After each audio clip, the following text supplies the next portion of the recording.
help me demonstrate this tonight, I'd like everybody to welcome Mr. Bill Bruford.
Thank you very much indeed, ladies and gentlemen, and thank you for that warm welcome. Thank you. Welcome to Far Out Music. Well, I hope you understood some of the things Mr. Havoc was telling you there about all that, because of course I'm going to test you on this stuff later on, don't you? You know, it's like we're all learning up here in many ways. This is absolutely, I think, a revolution for drummers. It means a lot to drummers. There's a lot of implications in this. As you can see, we have an enormous range of sound.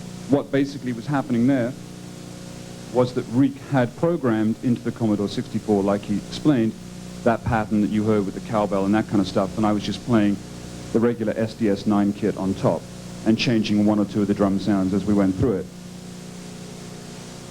I think many people, in a minute I'll get to that one, that's, as he said, the sort of Rolls-Royce of the Simmons setup. And it has, in a way, a broader range of sound, except that that is not yet MIDI.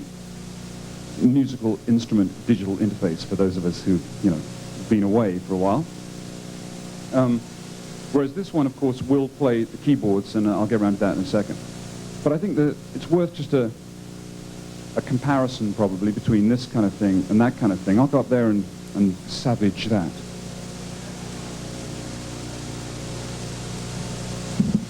This is more like my regular set, in as much as one ever has a regular set these days. I mean, it's part of the ongoing thing with drummers, it seems to me, that there's a new invention every week, and of course there'll be a new invention next week. But meanwhile, you have the state-of-the-art product here.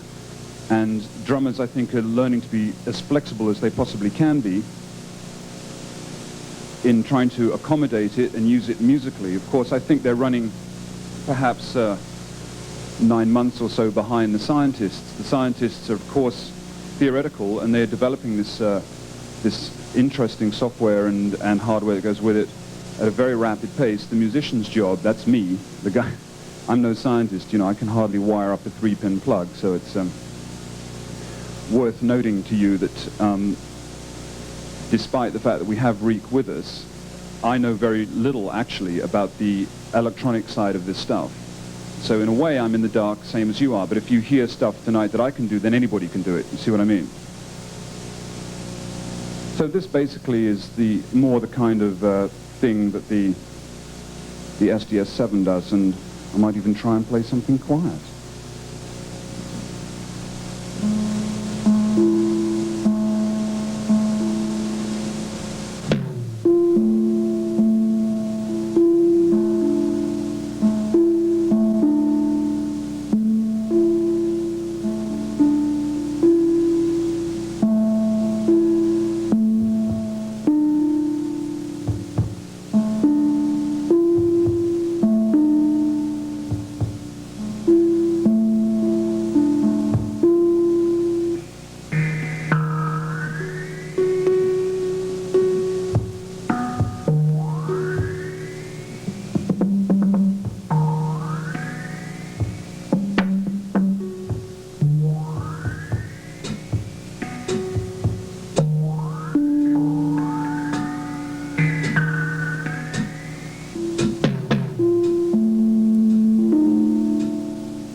we go. So,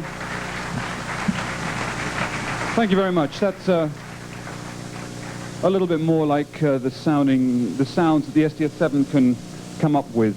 All these sounds, of course, are entirely subjective. Some are of use. Some of these sounds, you're going to hear thousands of different drum pad presets tonight, and some of them are designed for other groups, and some presets work well with other instruments, some less good on their own, and so forth.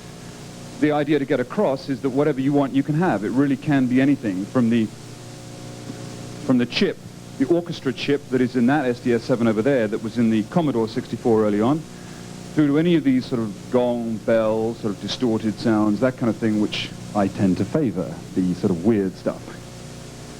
So at this point, can I help anybody with anything? Would anybody like to ask a question? Because don't worry, I'm not here to bite, and I know there must be things running through your heads. Is it possible to get some lights on in the audience so I could see anybody asking questions? Can we have the house lights up a little bit? Because it makes it a lot easier. Any questions at all? When is my next solo album? What a sorry, there's a symbol in the way, and I can't see the author of that question, but not for a while, my friend, I'm afraid. I did run a band for a while, and evidently the record company didn't think a whole lot of the music. But what do record companies ever know? I am actually working in a duo with my partner, Patrick Moraz. We played in Indianapolis recently, in fact, and that is a group that, on the whole, is dedicated to the use of this modern kind of high-technology approach. He is playing a Kurzweil, which, is, if you like, is the keyboard equivalent of the Simmons electronics. It's the state-of-the-art stuff. What the two of us are trying to do, I think, in many ways, is use it more with as much warmth as possible.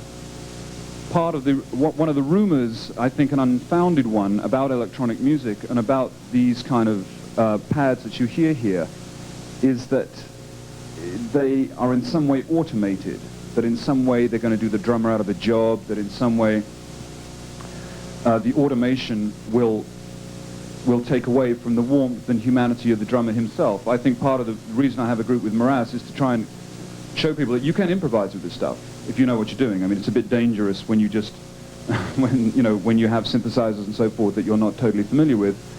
But in general, the electronic side can be used extremely warmly. And I think another good thing that's very important for... Am I smoking? Anybody smoking here? No, we're okay. It's just hot. One of the important things for the drummer, too, is he's often thinking, are there many drummers here tonight? How many people are drummers? Yeah, yes, a few drummers, yes. Do I see any sort of keyboard players, bass players, guitarists? Yes, very, very sensible, sir. Very sensible. Stay out of the drumming world. Any normal citizens? Any straight-ahead, honest citizens who don't play anything? Great, great. Nice, nice to have you along. One of the things the drummers are saying, is how can I be more effective in my group? How can I beat the machines? What can I do that will make the other guys in the group want me? I mean, I think this is probably running through a number of drummers' heads. It's the same in my head as anybody else. It doesn't get any easier just because you've had a few records out. It's the same essential thing, The simpler side of drumming can be automated so easily that, in a way, the drummer has to dig around in the back of his imagination and say, what can I do with these machines? What can I do that will, keep the guitarist from running away to go and get coffee and cake all the time, in the rehearsal room, which happens a lot because the drummer's not coming up with stuff. And the argument would go, if what you do can be automated, then it's tough for the guys in the rest of the band to pay you a salary, if you see what I mean. Machines don't get drunk. They're always on time. Those kind of things that drummers occasionally lapse with. Not even occasionally. And one of the things, I think the thing that excites me the most about all this instrumentation up here, of which we have quite a bit, is this MIDI link over here, and I'll just jump back to the SDS9. The compositional aspect of it for drummers is important. But now, look out, guitarists and bass players, we've got notes. Real notes. We can make real music. Drummers have been thinking, for the last 20 years. They've been making music anyway, of course. But it's often, thank you very much, it's often thought that by the other musicians in the band, I feel that the drummer somehow, it's becoming a luxury for him to consider himself just a drummer, you know, the guy who marks the time in the music. It was nice when life was like that, but life is way more complicated now, and I think in the future you're going to have much more for the drummer will be a musician. I mean, he is a musician. He must conceive of himself as a musician, and that will necessitate, I think, learning some keyboards, figuring out what to do, you know, what a seventh is, why you have an F after you have a C7 and all that kind of stuff. So I think the drummer in the future will probably be fairly adept at that. And many of these new sounds that come up give rise to compositional ideas. In the same way as the keyboard player, you know, you've all seen him, he goes shopping and he comes back with this beautiful new keyboard, you know, and he takes it out of the cardboard box and he unwraps it and he starts playing on preset 1, and immediately, because of the timbre and tone on preset 1, he starts playing some music that is specific to that timbre and tone. It's specifically designed to blind you. Are you okay there? Sorry about that. We have a poor gentleman who's suffering in the spotlight there. So the music specifically comes from the timbre and tone. If I go over there and play some presets on some of these synthesizers here, obviously it will lend itself to a kind of drumming. And right away you're beginning to have tunes.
You see, thank you, thank you very much.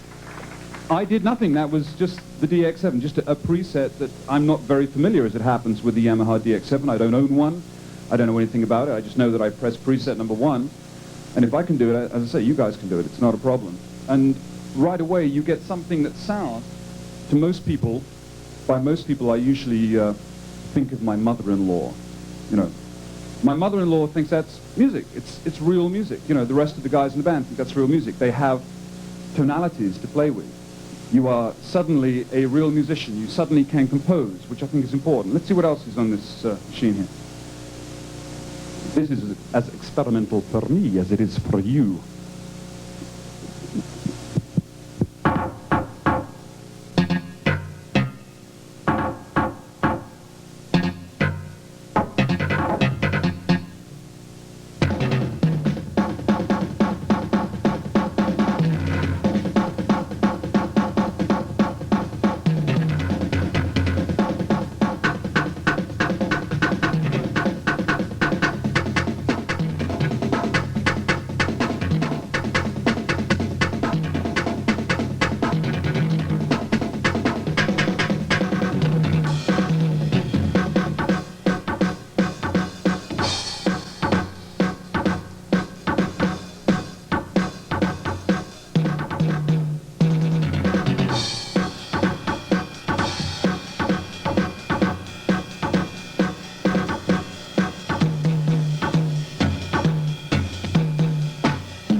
Those are the little things that I happen to like playing. The group I usually play with, King Crimson, when it plays, which is only sporadically, also likes that kind of stuff too. The other musicians, going back to the coffee and cake syndrome, tend to feel that that's worth playing with. Immediately you're offering, excuse me, I'm out of breath, I must do some more jogging. You're offering more timbre and tonality to them, and they get excited and they start finding things that they can play on their guitars, which is very important, that you make the other musicians in the band feel comfortable. Isn't that right, keyboard players and bass players and guitarists? You want the drummer to somehow introduce something that makes you want to play. It's not just the groove, you know, the one you can punch into the Yamaha, drum machine. I think drummers are going to have to come up more with notes. What was cute about that, of course, I think Reek pointed it out earlier on, is this guy, which is the little foot pedal here, that, although you can't see it, is probably, maybe you can see it through the wonders of video. Do I look good on telly? Do I look great? NBC News, this is. You didn't know this was NBC News. It's changing through the programs here, so I can change the chords as I see fit. The SDS9, each pad in each kit is playing an assigned note from these instruments, and of course you can change that assignment anytime, any way you like. So if the composition, I think actually programmed in it from the factory, is some very usable chords, you know, C7s, B flat 7s, D7s, those kind of things. But should you wish to change the notes, of course that's easily done, and you can have extremely complicated compositions, and you are playing, to all intents and purposes, a mallet or a pitched percussion instrument. Anything you want is there. It's fun. What else have we got here?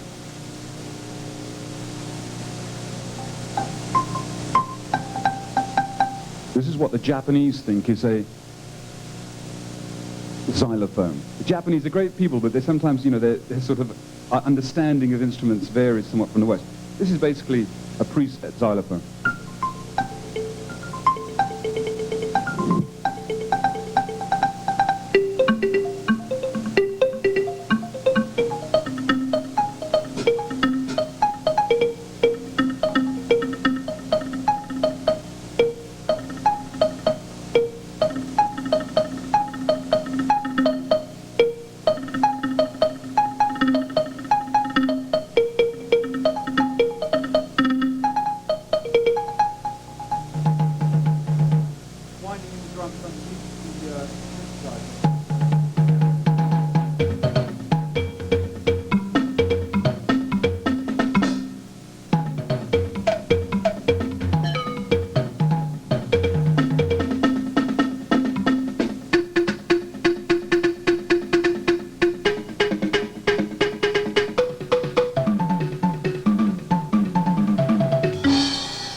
So there at some degree of random are just basic presets coming from a Yamaha DX7 synthesizer, which really I hadn't seen until yesterday. You know, it's not a big problem just to run the machinery into that and feed it out. I know when this information comes from a delightful product specialist like Reek, who knows about all these things, is terrifying, because like you, I sit and listen to him and say, God, is that right? Did I get that correctly? Is this as easy as he's making it sound? And the answer is, from a nitwit who really can't wire anything up, yes, it is pretty easy to do that.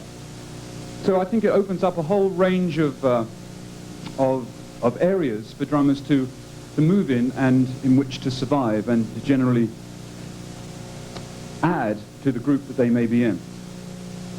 Any more questions at this time?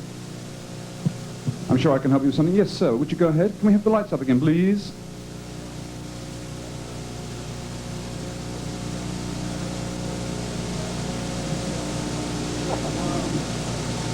Well, the question was about the group Yes and what they thought was their best record at the time when I was with them. Is that correct?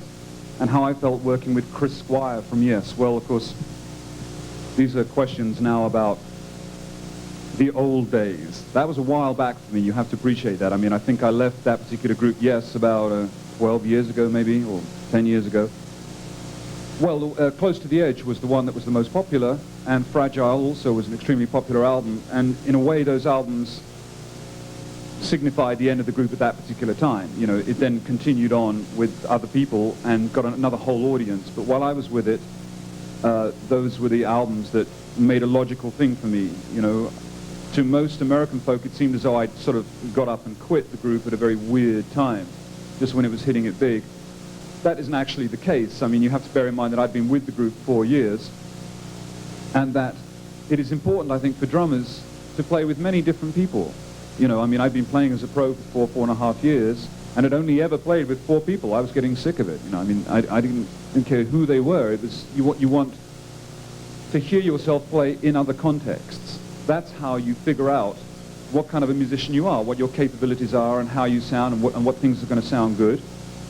And then having got that information, you can then start leaving out the things that sound terrible and going more towards the things that sound good and building what you would call a musical personality.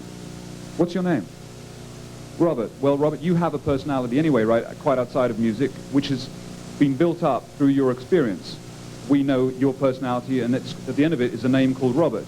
It's exactly the same in music. You start out learning a few paradiddles and stuff, which mean absolutely nothing to anybody, and it's the application of them under certain circumstances, in certain ways, which make you feel, ah, yeah, that's good, yeah, you know, I can do more of that, that sounds more like me, it sounds less like Neil Peart, or, you know, whoever, and you're trying to kind of make your own statement.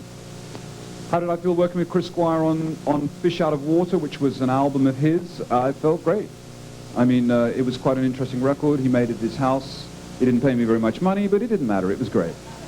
I love it. Yes, can I take another question here? Yes, go ahead.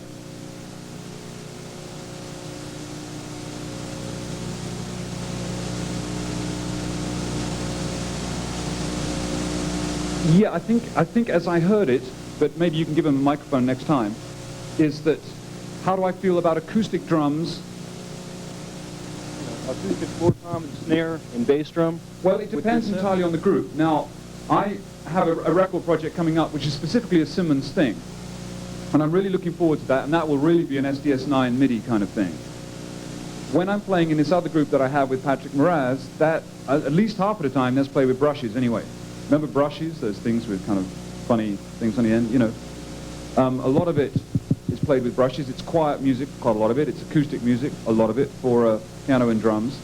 So with that group, yes, I would use acoustic bass drum, acoustic snare, and so forth. It's just that the Simmons do some things very well. The acoustic drums do some other things very well. It's just an absolute split. It's the kind of split that keyboard players made about 15 years ago when you know, Fender Rhodes came on the market, and suddenly, you know, there was this thing called an electric piano, and the very famous keyboard player Joe Zawinul with Weather Report, you know, caused an absolute stir by having a hit called Mercy, Mercy, Mercy. Was it Mercy, Mercy? I think it was. On Fender Rhodes. I mean, you know, in jazz, that was like using the Simmons in jazz today. You see what I mean? Keyboard players have done this years ago. Same with guitarists. A long time ago, they had no problem at all in understanding the difference between an acoustic guitar and an electric guitar. They're totally different instruments. They invite different feeling. It's utterly different. And it's the same with acoustic drum sets. I absolutely adore the Simmons, but I have no fear at all. This beautiful Gretsch bass drum here is in any way defunct. It remains, you know, the Steinway of the drum set. The Simmons happens to be the Kurzweil or the Fender Rhodes or the DX7 of the drum set. And I think both are equally exciting. And in certain circumstances I use one, other circumstances use the other, depending on what I'm trying to do with the music. Yes, yes sir, go ahead. I beg your pardon.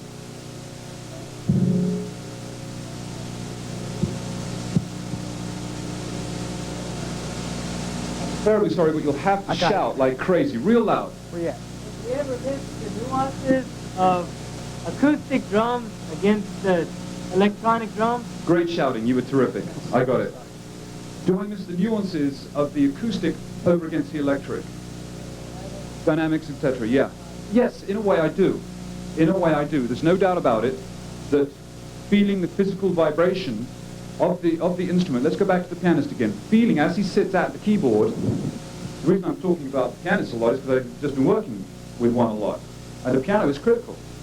And feeling the instrument vibrating just, you know, in his chest, in his gut, is a very strong feeling. And he can take that acoustic sound down to an absolute minimum and way back up again. Yes, you can do the same thing with acoustic drums. And no, you cannot quite do the same thing with electronic drums yet. However, there are different styles of music that are being written for both instruments. There are some things the electronics can do, some things the acoustics can do. I don't see that there's any kind of confusion here. The electronic drum's sensitivity and dynamics are improving daily. In fact, the SDS9 snare drum here, I think is pretty good. Let's see what...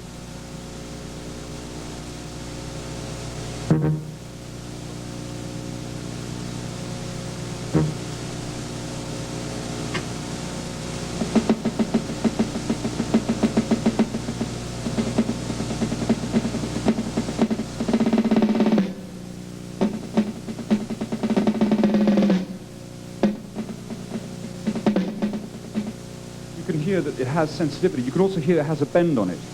The harder I strike it, the lower the note. That, of course, can be reversed. You know, you can do any kind of thing with it. So it sounds a little crazy because it has this bend in it. But the point I'm demonstrating is that it's reasonably sensitive.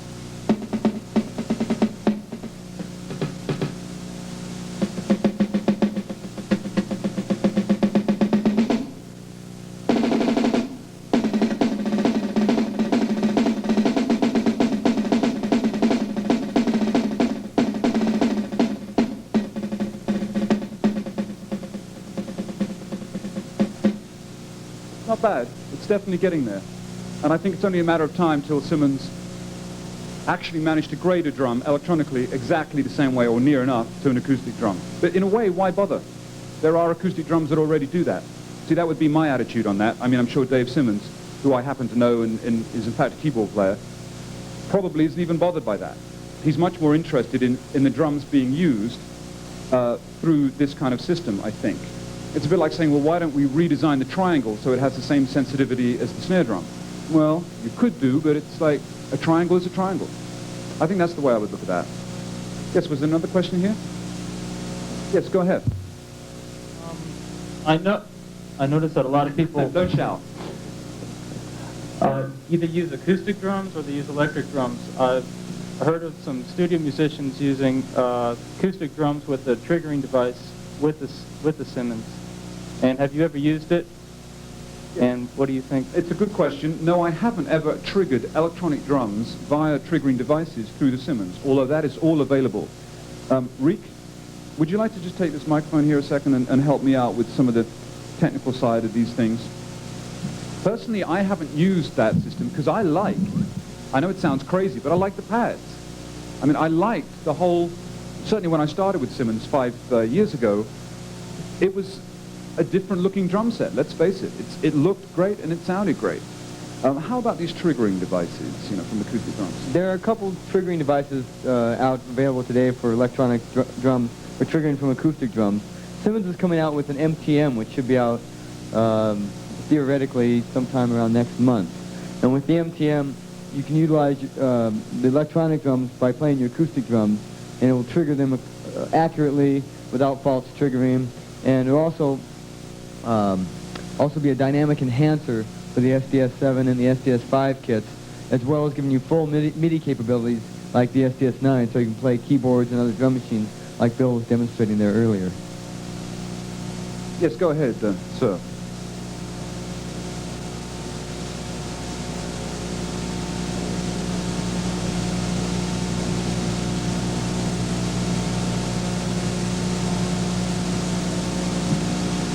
You had a problem playing with your keyboard player, as I understand it, who had a sequencer running. And was that sequencer not pumping out music at a certain number of bars per minute, accurately, mathematically? And you had to keep in time with that, right? What was the problem with that? I mean, shouldn't really be a problem.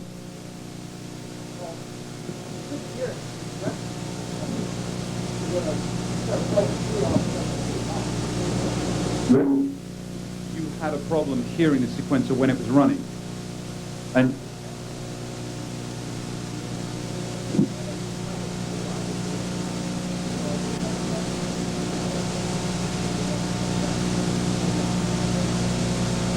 yes, there are ways of syncing drum machines together with sequenced synthesizers. Yes, you can certainly mate them together and they start, all running at the same time. That's done frequently in recording studios. But I think what you're saying is, how are you to enjoy, and is it possible to play along humanly and warmly with machinery that's automated, right? Well, I don't think I did that when I just came out. I started this thing. That's a sequence in the Commodore here, and I played along with it. I actually like it. I think it's becoming increasingly certain that drummers are going to have to play with mathematical metronomic beats of some sort. In fact, the timing of drummers has improved no end since all this automation came out. Suddenly they all realize they have to stay in time, which is making an amazing difference, in fact. No, I mean it seriously. But what I quite like about playing against the machines is that you can pull and push the machine. Machine doesn't move, of course, but you can make tension and release it, which is one of the prime things in all music, the creation of tension and the release of it, by dragging back on it a bit and then just pushing it a bit and dragging back, and the tension between the human and the machine. I think right there, that's an exciting thing for a piece of music. I happen to like that quite a bit. I don't think I've done it outside of rehearsal rooms and things. I'm trying to think of a track on an album that I've done that with, or yeah, I mean, I've played with click tracks. There's a King Crimson track on the album Beat called Neurotica, which basically started with an awful lot of drumming, and it was kind of a drum solo. That was played over a click track, and it's real nice soloing over click tracks, because you don't have to worry about the business of keeping time, which is great.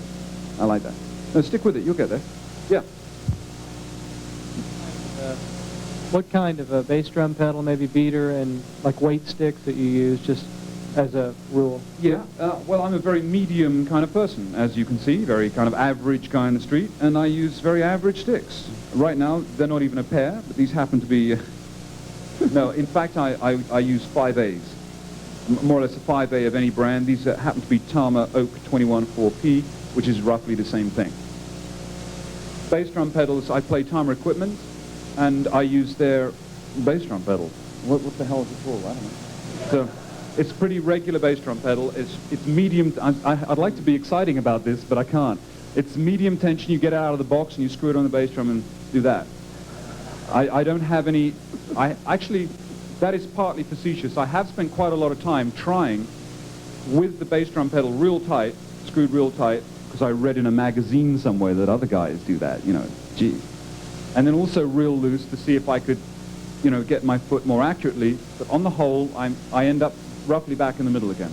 Medium weight sticks, medium bass drum pedal, and just practice like crazy. Yeah, I use a soft beater, and I think Simmons would probably advise, would you not, a soft beater on these pads? Yeah, there's no reason really to use a hard beater on the pad, because the bass drum pedal striking the Simmons pad is going to have no bearing whatsoever on the sound, except that maybe you're going to hear more of the actual pad being struck itself. And it's probably better off for the pad to use a softer beater and probably a little bit more comfortable on your leg yourself. Yes, go ahead, sir. No, yeah, second row.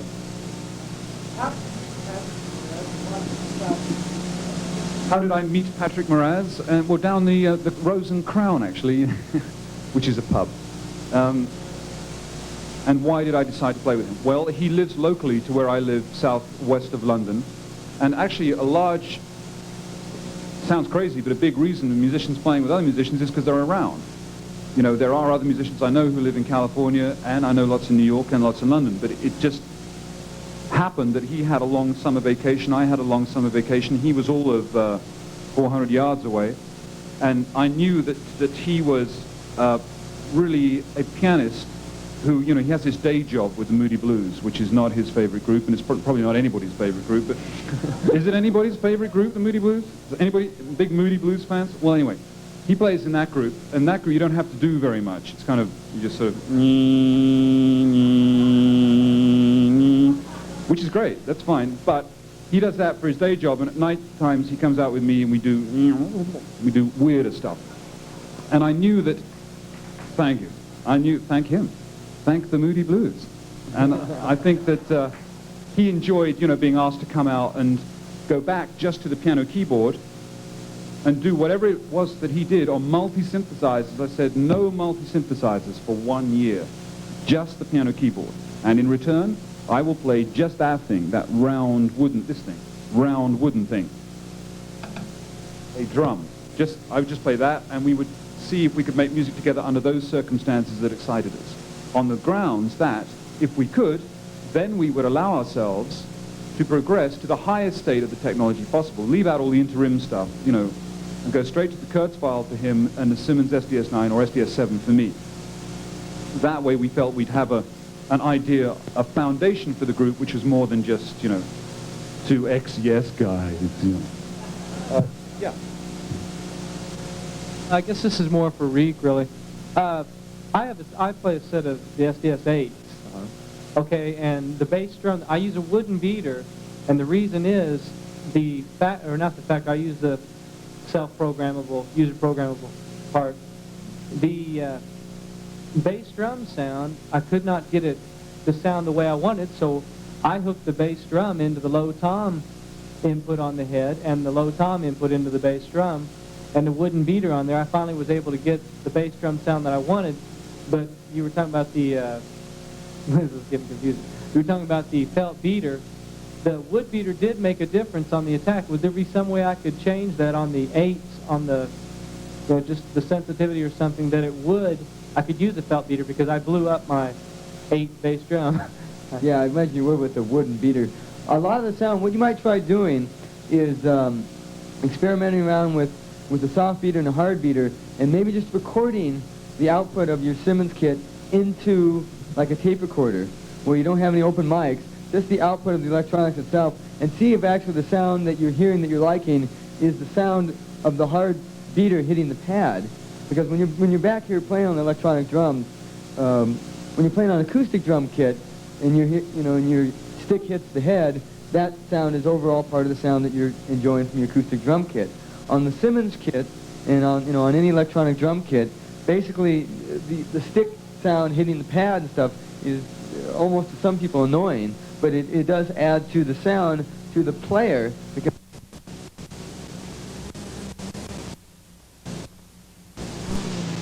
you're using maybe your stick, for a hard surface and using a felt beater, and comparing the two, and I would think, like I say, back to theoretically, I shouldn't see that there should be any difference.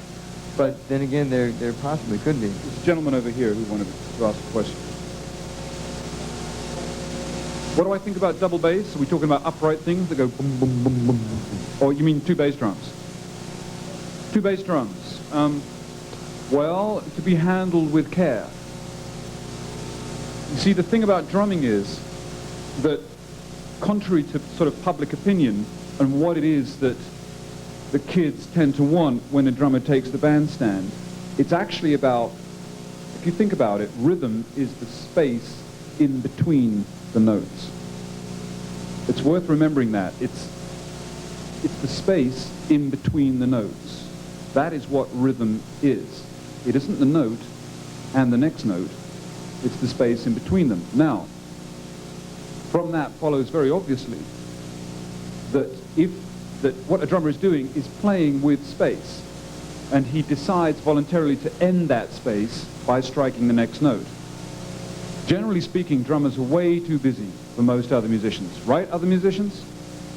Generally speaking, drummers, everybody liked Ringo Starr because he did nothing. You know, he was the Beatles guy.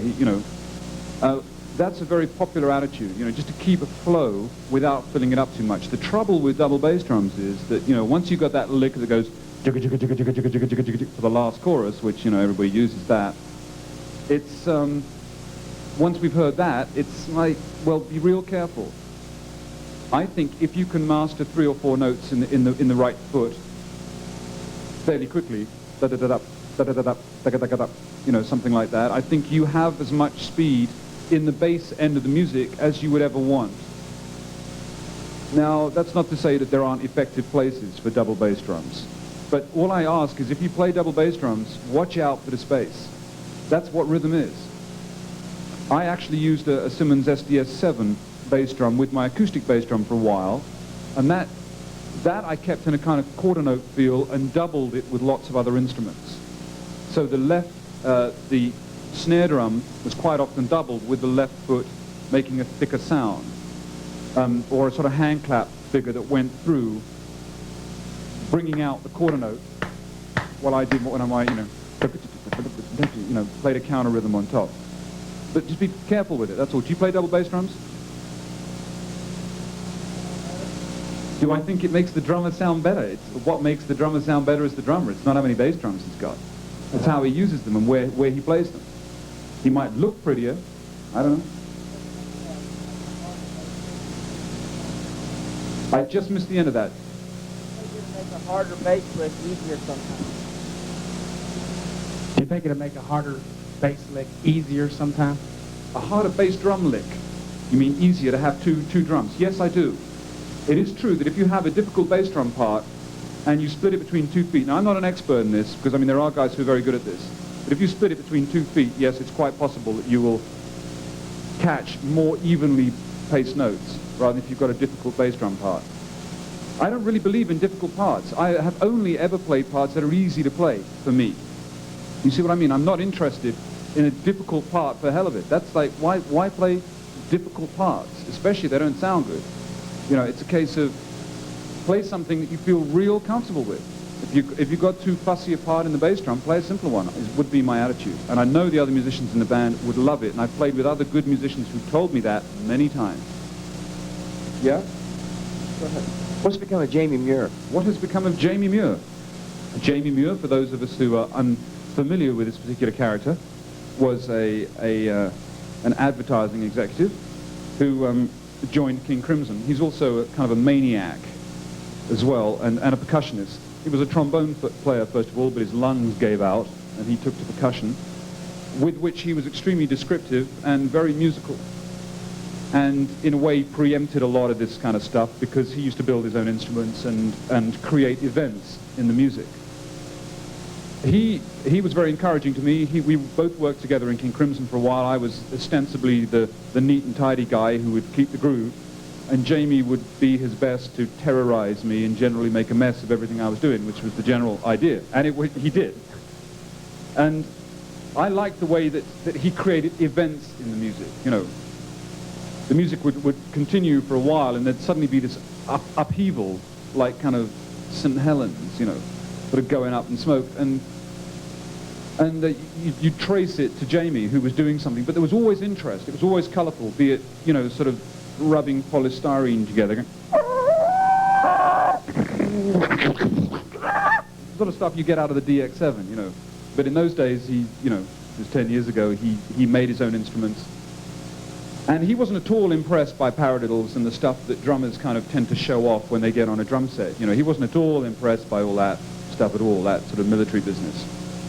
He was more interested in the descriptive color of the music, what was happening in the music, which was a big lesson for me. Until then, I just thought you played all your difficult bits as often as possible, which I think a lot of drummers still think. Can we get somebody else? Yes, go ahead then. That the electronic drums would bring somebody like him back. Do I think electronic drums would bring somebody like him back? Well, he is back in that he plays in the English avant-garde circles with, you know, sort of infrequent attacks in that particular area, and he's totally uninterested in electronic music. He's more interested in acoustic sound, which is becoming, you know, kind of a split, as I said earlier, Steinway or Fender Rhodes. You know, people are beginning to specialize. In a way, I may have to specialize. I'm not sure. You know, half of me is still there. I love acoustic music, and the other half of me says, yeah, this stuff is definitely very interesting too. I think maybe further down the path, we'll have, you know, we'll have people who specialize in piano playing and people who specialize in synthesizer work. We'll have people who specialize in electronic percussion and people who specialize in acoustic percussion. You know, it can be great, acoustic percussion. Very simple. Yes?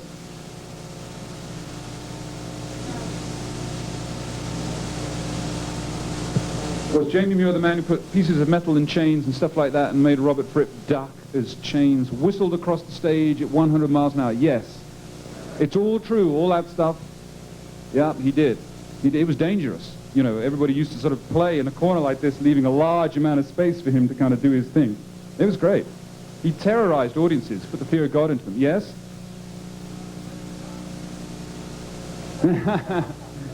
Which band do you have in mind? Well, we're saving, you know, Patrick and I, we're only a duo, we're saving up for a bass player.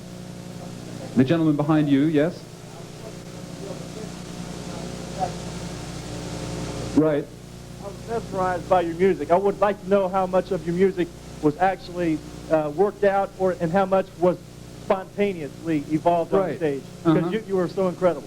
Oh, thank you very much. It's come again any time. It's a pleasure to play to people like you. Well, shake your hand at the end of the night. Okay. How much of the music that I played with Patrick is spontaneous and how much is improvised? Well, it varies quite a bit. I would say 70% is improvised on the whole. We have a few heads, what they call, you know, heads and tails, beginnings, middles, and ends. But on the whole, anything can come at any time in the music, and it usually does. Some of the tunes are totally written. Some that you heard were totally written, and some were totally improvised. But here's the important thing, is that in a way, you shouldn't notice the difference. You know what I'm saying? That somehow your improvising should be so self-edited that where it recorded, you would not wish to take out a note or add a note at all. It was an improvisation that was perfect in form. Now, of course, being human beings and sort of fallible musicians, we don't often hit that. But that's what you're aiming for, so that the composition that you improvise is just that. It is a composition. And the tune that you have spent 3 months laboring over and rehearsing and working out like crazy should sound as though it was made up on the spur of the moment. You know, so it's a question of authorship, and it's kind of like, it's about as important to musicians as whether a novelist writes his words for his book in longhand or dictates them. See what I mean? It's a kind of technical thing it shouldn't it shouldn't worry you, the audience. Either the music works for you or it doesn't. That's the thing on improvising or composition. Yeah, go ahead. Give that man a mic. This is like Donahue. This is kind of a two-part question. I remember a quote that you did in the Modern Drummer article saying about King Crimson, about being the only band you could be in and playing in 9 and stay in a decent hotel. I can understand that. Okay. Did I say that? Well, something to that effect. Right. What about the guy who, I would imagine there's quite a few of them in this room, who play 5 nights a week, playing top 40 music to make people dance, to make their living? How does the tonality and the musicality that you were talking about earlier in these electronic drums fit into their needs? Also, are the drums, are the pads reliable enough for those, for the kind of guys that are just making their living at this? Well, let's go backwards first. Yes, they are utterly reliable enough. There's no problem about that at all. And you can use the soft end of this stuff very easily in a top 40 band. In fact, I was talking to a guy in a Holiday Inn band just a couple of nights ago, and he has his SDS-9, and he was asking me about it. It sounded great, absolutely great. It's a lot lighter to get in the trunk. You can get various sounds out of it. He doesn't have to worry about microphoning it so much, and it sounded real good. So I have spoken to and met people in top 40 bands who use this all the time. It's increasingly being used, and it's very good. It is true, however, that with those kind of bands that are not dedicated to to writing their own music and trying to make it in that department, it's true that maybe you can't suddenly rig up your MIDI DX7 and play, you know, Born to Run on it. It's maybe that is a problem, but I don't think that means that scientists should not therefore develop it, because there are musicians around who, for hell or high water, you know, and they know they're not going to get paid, will screw around with this stuff and use it creatively, and eventually the work of those people filters down, you know, down to top 40 kind of level, and people will be dancing to this stuff in 10 years' time. So I think from the top 40 players' point of view, yes, the stuff is very usable and a great deal of fun, but I agree that I think the more exotic side of the MIDI interface and so forth, wouldn't you agree, it's unlikely that your band is going to stomach that.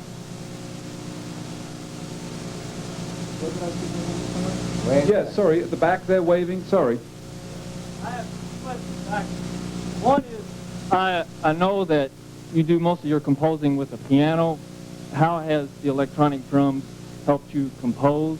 And I've seen some pictures of electronic cymbals, and what are your opinion of those? And as far as in the future of electronic cymbals, maybe Reed can answer this, what's in the future for those? Would you like to start with electronic cymbals? Yeah, Simmons does make and still makes electronic cymbals, hi-hats, and crash and ride cymbals.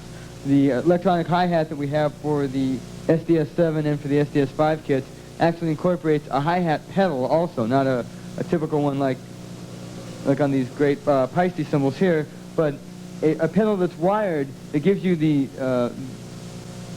option of playing with a closed or open hi-hat, so you can actually utilize it, and basically you play it on a straight pad. Simmons had, at one point, what was affectionately known as the Simmons lampshade, which was the kind of odd, drawn-out shaped pyramid symbol that you might have seen on videos and still might see. Every once in a while, one pops up here and there that I see. But the problem with those, they're made out of polycarbonate like the earlier SDS5 heads, and they were brittle. And they started to get to the point where we were getting more back than we were selling, so they decided it was time just to go with the pad itself. So now, like the kit I have at home, my SDS5, I've got two cymbals up on that, and they're just regular pads. It actually adds to a little confusion sometimes, but we do have cymbals.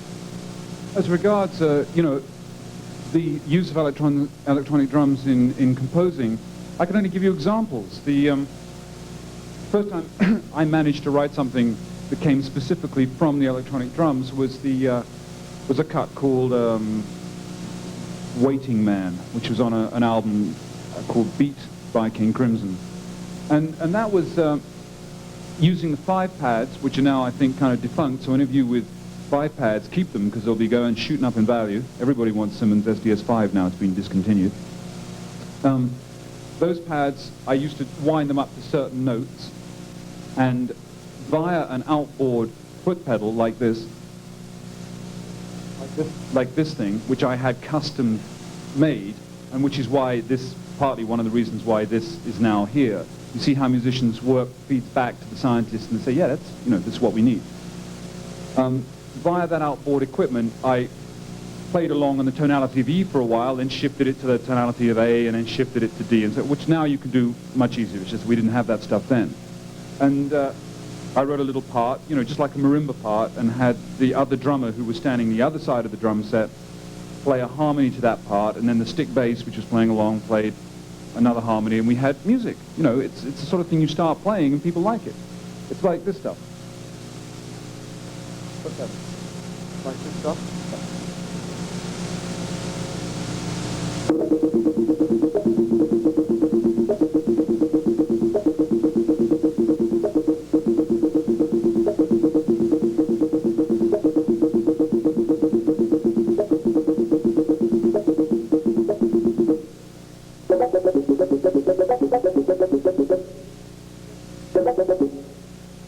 That sort of material, which is, it's great fun.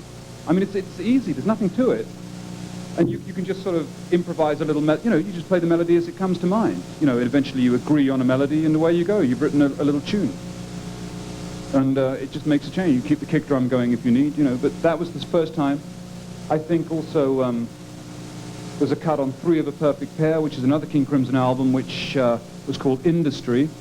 And that, in a way, is quite cute to me now, because that sounds amazingly dated.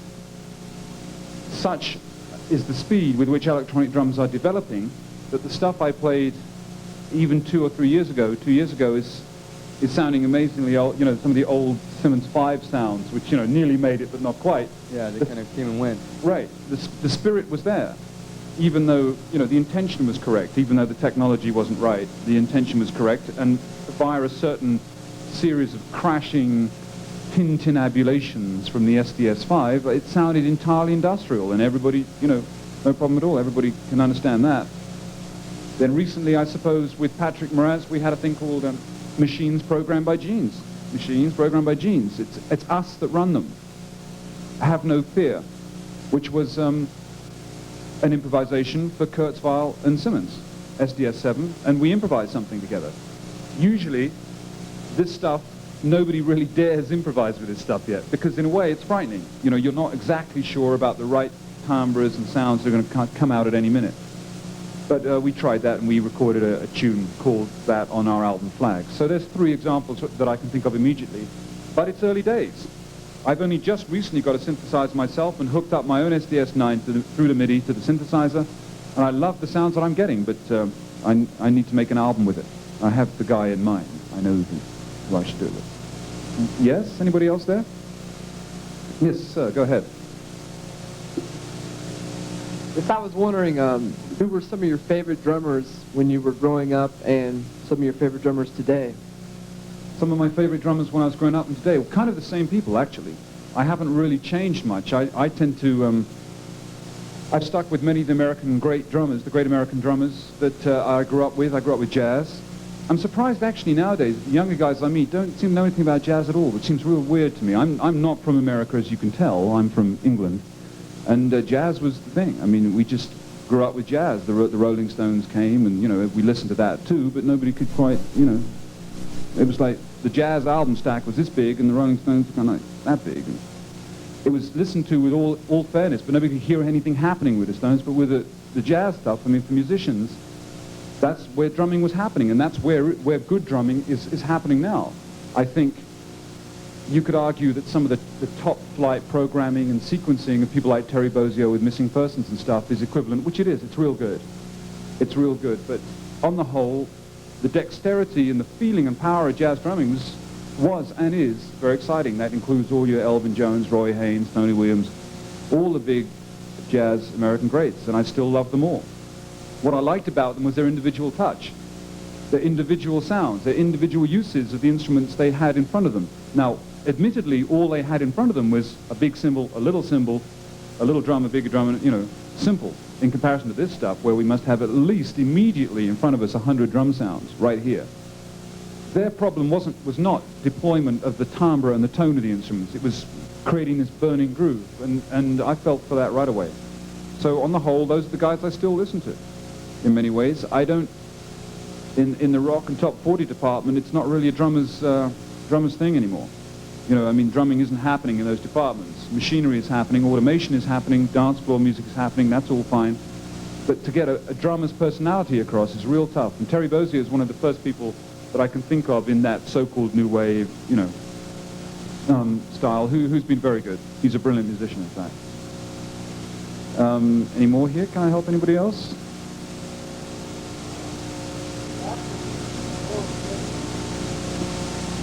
Back in the 60s, it was so much easier to get a... Life was easier then. Yeah, but say like your jazz drummers, you know, the sets were small, and you could go to a pawn shop and put $200, and you'd have your set of drums.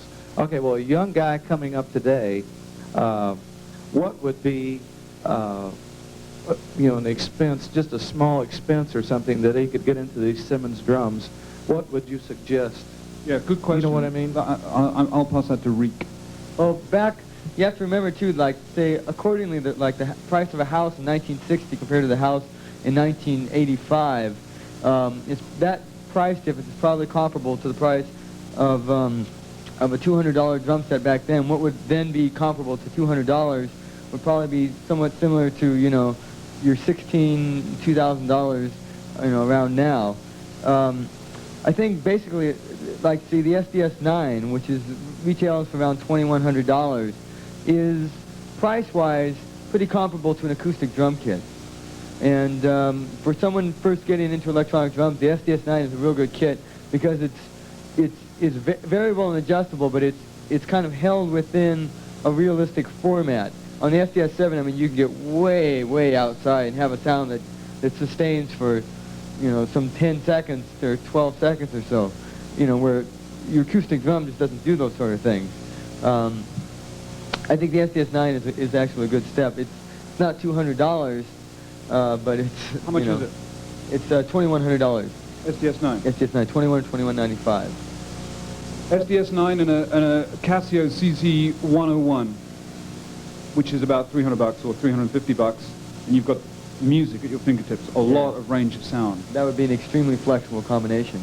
That would last you, I mean, there would be many developments on down the road from that, but that would last you. I think that's going to be a classic combination, or that and a DX7 if you've got SDS9 and DX7 if you've got a few extra dollars. Yes, young man.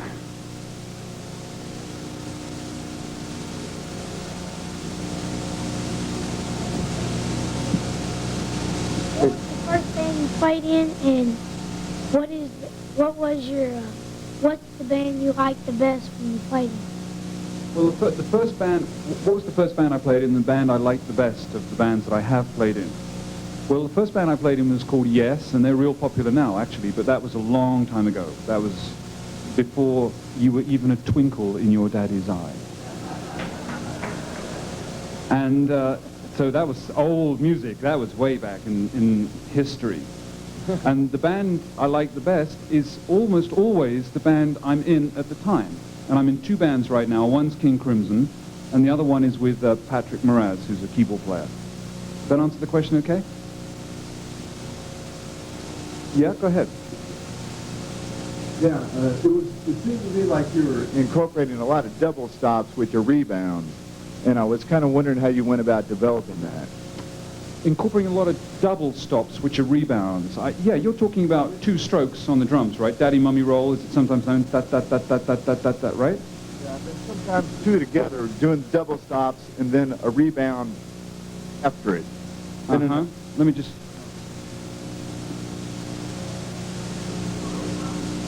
I'm not quite sure what is... Are you referring to this sound?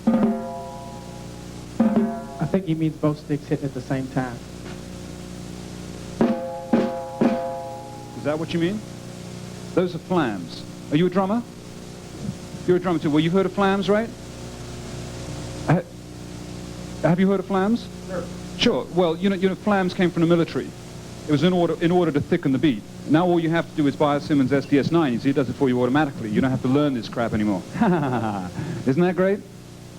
That's actually interesting, that many of the developments with Simmons to do with delay and lengthening the thing actually were all done by drummers just with two sticks and a drum anyway. I mean, a drummer's sustain note, when a trumpet player goes, bang, a drummer goes, he sustains the note. That is his method of sustain. It's called a roll. With a flam, that was a method of thickening the beat to make it more impressive so you could frighten hell out of the enemy, you know, and sound generally bigger than you were, you know, to thicken the beat and make it stronger. So instead of the rhythm,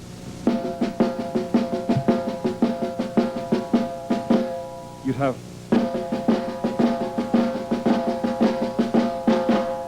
you see what it's doing? It's thickening the beat. So flams I use all the time. I'm flam crazy. There was a time when I sort of couldn't play a flam, and I read about them in books, you know, and I thought, what the hell are these things? These things sound great. And so I actually, you know, practiced them, you know, which is essential to actually have to do. It's a drag, but you have to do it. And I use them quite a bit, especially split between the drums. So that same figure that I just played, which I'll recap, sounded like this.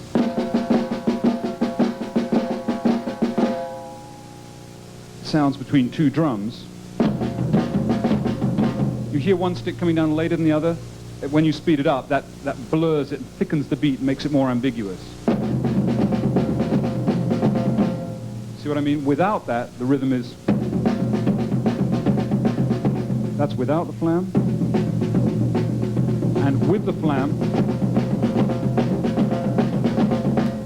sounds good off the cymbals, too.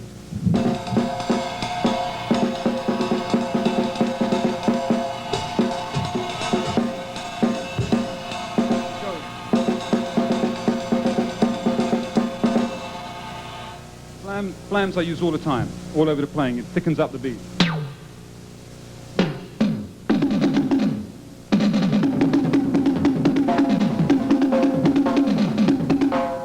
All that stuff is double hits or flams. Yeah, I use them a lot. I recommend it. It makes you sound like many drummers as opposed to one. That's the general idea. Thicken the thing up. Useful little tool. Any other technical questions while I have a snare drum? Yeah? Where when you first started playing drums? I was about 12, and my sister gave me a pair of brushes. You know, those funny things that you swish around on a... Yes, I even have some. Even though it's electronic drum night, I have these things, which are brushes. And they sound... Hey, Simmons made these yet? Which sound like this.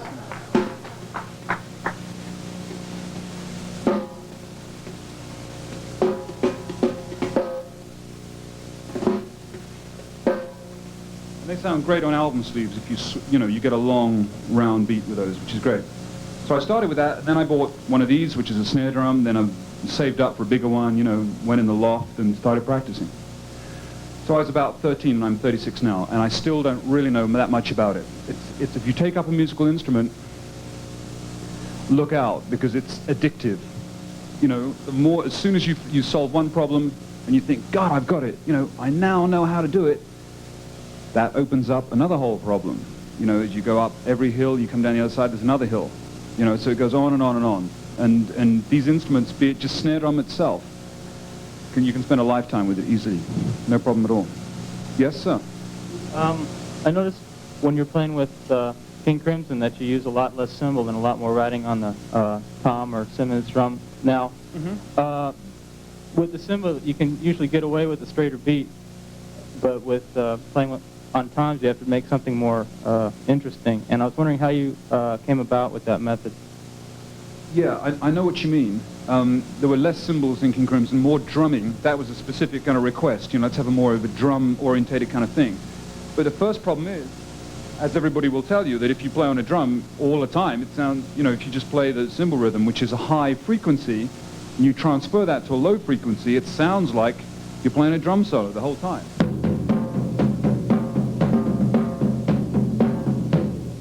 And the rest of the guys in the band look around and say, well, could you also play on the drums but be quieter?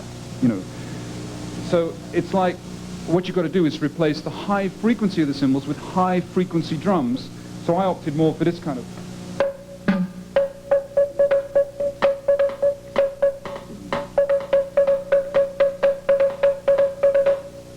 If you raise the pitch up, you're not muddying the bottom and mid-range of the group, and the beat is clearer. Those are still drum sounds, so I actually used, since I wasn't, the Simmons that were around at the time weren't covering that kind of area so much, I was using what they call boobams, or dragon drums, that are cylindrical drums of differing length. Like octaban? Yeah, octobans. That's an ancient Chinese instrument. Well, actually, basically what I was asking was, like, especially when you first doing that style, did you just take the tune and like go home and try and work out these patterns that work with the songs you're working on, or did?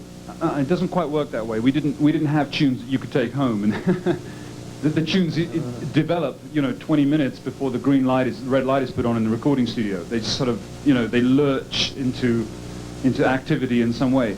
No, I would come with something like that, and say, why don't we play more that kind of thing,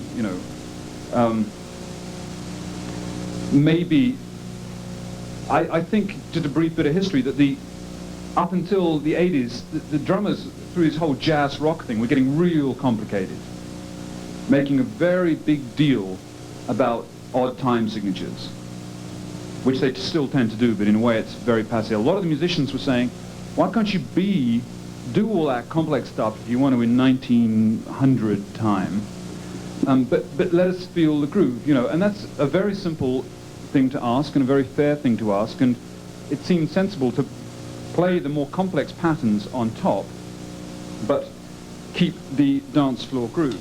So, for example, if I play this pattern, which is actually 17 notes long,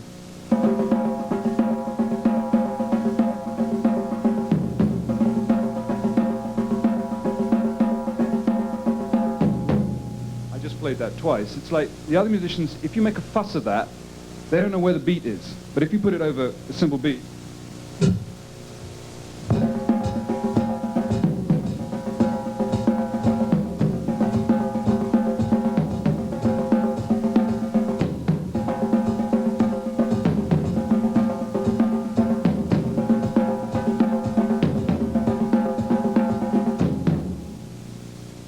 swings more, they understand it more. So I think there was a development more keeping the beat simple. If you're going to be complex, be simple at the same time. If you're going to be simple, it's quite nice to have ambiguity and depth and complexity for the, caring listener who wants to go that deep. But isn't it nice to get the rhythm across with a steady pulse in the beat? What was the question? It was great. Whatever the question, I've forgotten what it was. Something about, so that would be something I was playing, and I'd say to Robert Fripp or Adrian Blue, you want to play with this or not? Usually they say no. Occasionally they said yes, but they only have to say yes 1 in 100 times. I've got lots of ideas. No problem. Yes? Any more questions there? Yes, go ahead. Yeah, I have a couple questions. Sure.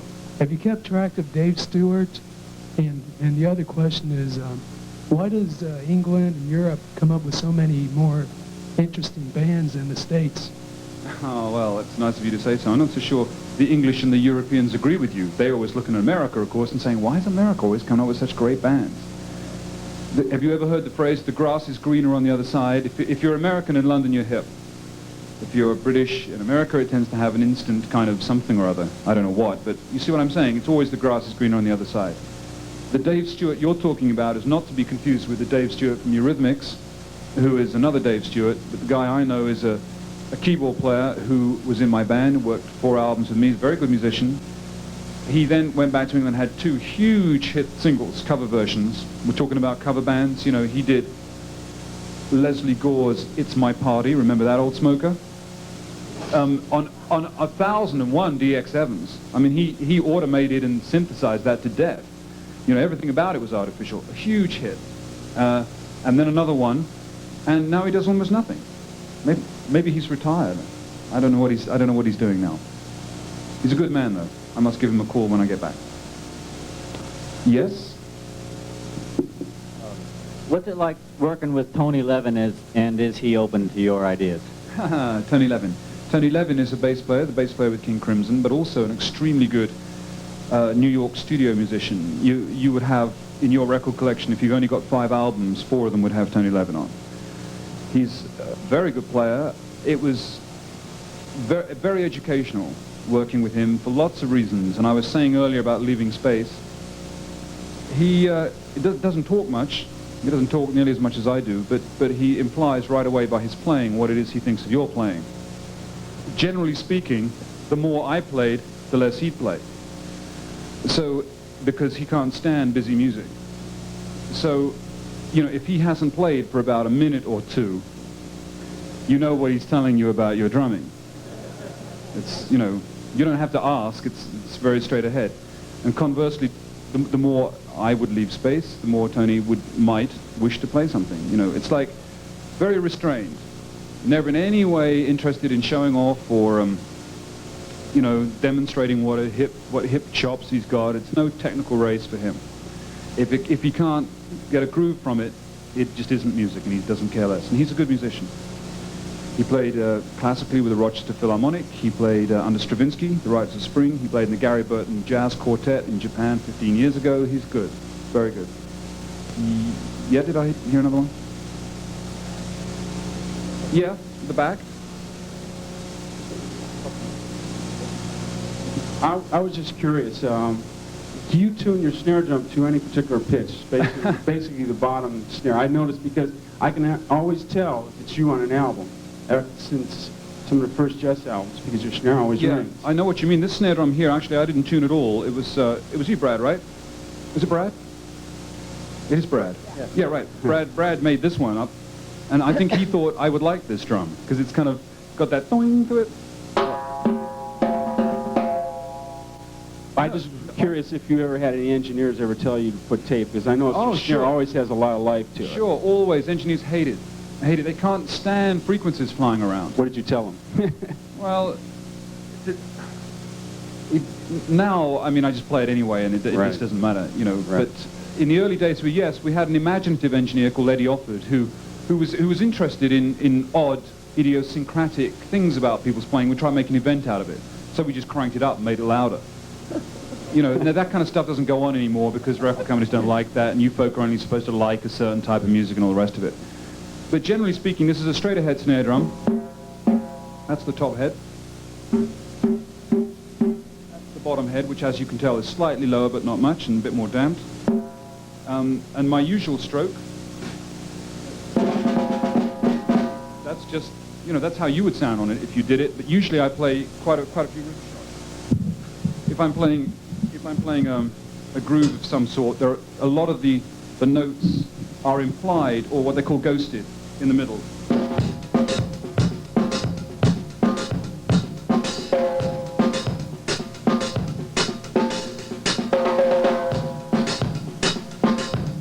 You see, there's at least 3 grades of notes.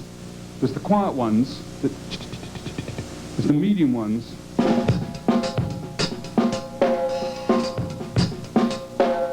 and there's the old sock bonger on the end. You know, so that's pretty much, I don't really, it's not, as you can tell, it's ringing quite a bit, but I like that. I like the stuff running around.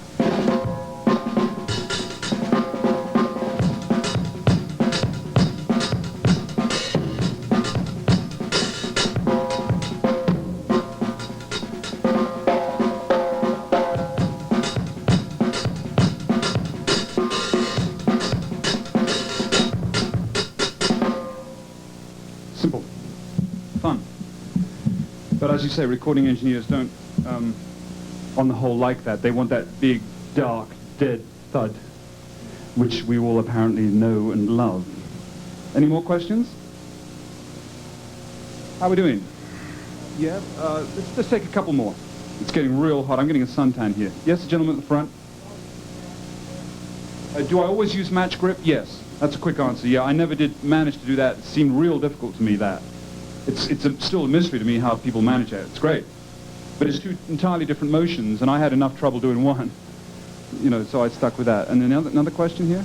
Yeah, the gentleman in the second row. I'll get to you in a minute. Have you ever gone to musical maybe instruments like seminars? Right. No, have I been through other kind of musical, you know, percussion groups and studied ethno music and so forth? No, the answer is no, not really. What I've picked up is kind of begged, borrowed, and stolen. You know, I'm in no way a student. I can't really distinguish, you know, Burundi drummers from Ghanaian drummers and that kind of thing, which people can. But somehow I seem to pick this stuff up, and it sort of comes out somehow in my playing. Remember, as a white English kid from southwest London, you know, I don't have any rhythmic culture of my own. I have to steal it from wherever I can find it, you know, so these things kind of, I hear it, but I don't copy it. It sort of goes in, and I read in a book that drummers, you know, used to do flams, so I put some of them in, and, you know, you build up a vocabulary of things that you try and use and somehow make yours, you know, so you feel you build a personality. I have played in other percussion groups, and recently played and am currently playing with the percussionists of Amsterdam, the Amsterdam Symphony Orchestra percussion group, who are very, very good musicians, way better than anybody around here, and they're serious players. I mean, we're talking 7 hours a day at a marimba, you know, those kind of guys. And I played some, what they call new percussion music with them, which is very educational and very interesting. And not at all far away from King Crimson. No, it's amazing how these things all join together somewhere. And the last question at the front here?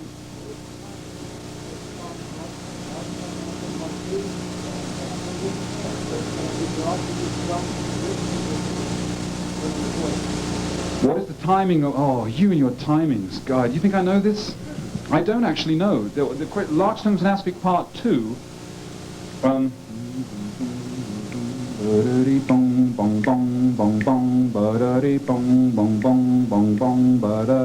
that thing.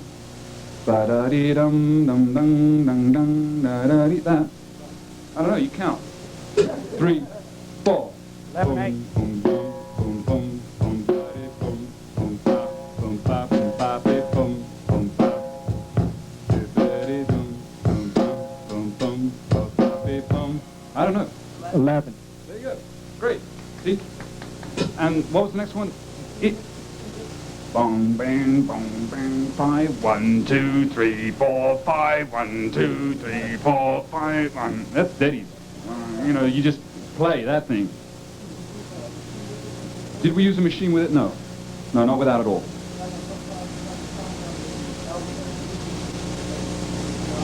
Yeah, in a couple of places we had additional percussion. Yeah, playing with automated machinery, I find it on the whole easier if I get them to do the higher parts, like cowbells, claves. You know, that's what we did over here with the Commodore 64, using the higher parts of the percussion, and I'll do all the lower stuff, rather than middle about. Now, what we used that on, I don't even remember. Sorry, can't help on that. A lot of this stuff comes and goes, and it's very quick, you know. Okay, well, perhaps I can leave it there. Last question, if we may. Okay, it's My suntan is really bothering me. It's really interesting to note that it's taken electronic drums to bring back the sounds of things like marimbas and gamelan gong choirs and all. And I think you said earlier that they in themselves kind of suggest their own time signatures. So perhaps that will be the kind of thing that gets drummers out of certain beats and frames of mind with acoustic drums. Exactly, I quite agree. That's what I was trying to say earlier, and for me that's been a big help, all that. The reason that it's a lot easier to have Simmons do it is because with one man on one set of 5 or 6 pads, that can be a whole gamelan orchestra if you want it to be, with the use of science. Otherwise, to import a 40-piece gamelan orchestra, it gets awfully expensive and very crowded on the band bus. So that's one of the great things about modern science, is that it's helped drummers like me sound like many drummers. I think, you know, crank the Commodore 64 on and play something with it, you know. Yeah. You want to play this? So you want to play that one? Play this one? You want to play that one? No, you want to play this one? Yes.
Thank you. Just a small note on which to end.